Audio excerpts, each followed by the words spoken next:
बढ़ते आगे। नगर निगम चुनाव आते ही प्रत्याशी बदलते हैं, मुद्दे बदलते हैं, लेकिन एक आंकड़ा है जो हर बार जयपुर शहर की सियासी तस्वीर पर सवाल खड़ा करता है। मतदान बढ़ता है लेकिन 60% की दीवार नहीं टूटती। 2004 में 41% से शुरू हुआ सफर 2014 में 60% के करीब पहुंचा, लेकिन 2020 में फिर यह आंकड़ा 58% के आसपास रह गया और अब 2026 में जयपुर के 150 वार्डों में चुनाव है। सवाल प्रत्याशियों की जीत हार से पहले ये है कि क्या इस बार जयपुर का मतदाता घर से निकलेगा और 60% की पुरानी लकीर पार कर पाएगा। देखिए रिपोर्ट।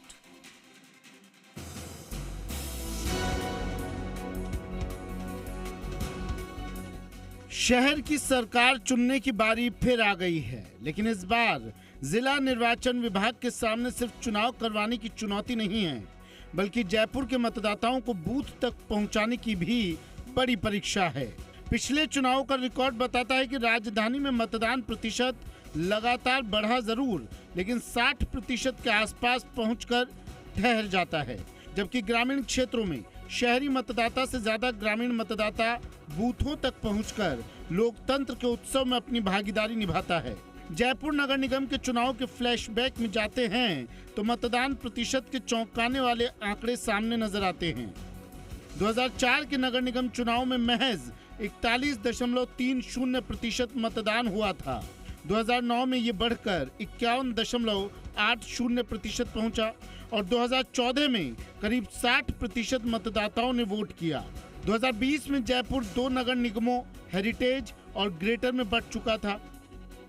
2026 के चुनाव में जयपुर नगर निगम के 150 वार्डों में मुकाबला होगा। ऐसे में जिला निर्वाचन विभाग के लिए सबसे बड़ा सवाल ये होगा कि पिछले चुनाव में वोट नहीं डालने वाले करीब 40% मतदाताओं को बूथ तक कैसे लाया जाए। जिला निर्वाचन अधिकारी संदेश नायक ने कहा कि शहरी क्षेत्रों में मतदाताओं को पोलिंग बूथ तक लाने के लिए स्वीप प्रोग्राम के साथ एक रथ भी शहरी क्षेत्रों में प्रचार प्रसार के लिए चलाया जाएगा। जी, आप सही कह रहे हो कि अगर हम देखें तो पिछले साल जो है 58% हुआ है, उससे पहले 60% हुआ था, उससे पहले भी 54% ही रहा है। इसका कारण हो सकती है अर्बन एपैथी, बट इस बार हम अपना इलेक्ट्रल जो लिटरेसी क्लब है उन सबको एक्टिवेट किए हैं और कल हम ये प्लान कर रहे हैं कि जो अवेयरनेस रथ है उसको भी रवाना करेंगे, जिससे लोगों को पता चले कि हमें वोटिंग करनी है। इसके सबसे बड़ा इम्पोर्टेंट होता है कि बूथ को पहचानना, कि आदमी को हमें पता होना चाहिए कि बूथ कहाँ है। तो उसके लिए भी हम कुछ व्यवस्था करेंगे, जैसे लोगों को पता चले कि अपना बूथ कहाँ है, जाके वो वोट डालें। जयपुर जैसे महानगर में नौकरी पेशा, किराएदार, युवा, बुजुर्ग, दिव्यांग और मतदान के दिन शहर से बाहर रहने वाले मतदाताओं का बड़ा वर्ग है। इसके अलावा शहरी मतदाताओं में ये धारणा भी रहती है कि विधानसभा या लोकसभा चुनाव की तुलना में नगर निगम चुनाव का सीधा असर उनकी जिंदगी पर कम है। यही सोच मतदान प्रतिशत के रास्ते में बड़ी चुनौती बन सकती है। 2024 के लोकसभा चुनाव में मतदान बढ़ाने के लिए जयपुर जिला निर्वाचन कार्यालय ने कई प्रयोग किए थे। नगर निगम ग्रेटर और हेरिटेज क्षेत्र के मतदान केंद्रों पर पहले 50 मतदाताओं को पुरस्कार देने की पहल की गई थी। करीब 2166 बूथों पर यह प्रयोग किया गया और 1 लाख से ज्यादा मतदाताओं को स्क्रैच कार्ड के जरिए पुरस्कार देने की योजना बनाई गई थी।